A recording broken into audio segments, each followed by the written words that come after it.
ہم سے منسوب نہ کوئی تہوار کیا جائے، ہم گر تہوار منائیں گے تو مر جائیں گے۔ مزدور کا دن نہیں، ہفتہ نہیں، مہینہ نہیں، سال، زندگی بھر جنہوں نے خیال رکھا وہ یوم مزدور منانے والے تھے۔ حضور اقدس صلی اللہ علیہ وسلم سید الاولین والآخرین مزدور کا ہاتھ چوم رہے ہیں۔ آپ فرما رہے ہیں کہ مزدور کا پسینہ خشک ہونے سے پہلے اس کی مزدوری دے دو، یہ یوم مزدور ہے۔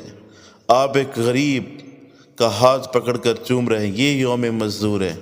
آپ ارشاد فرما رہے ہیں سب سے بہترین کمائی وہ ہے جو بندہ اپنے ہاتھ سے کمائے، یہ یوم مزدور ہے۔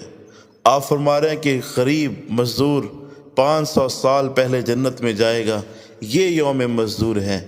یہ یوم مزدور نہیں کہ مزدوری کے دن آپ مزدور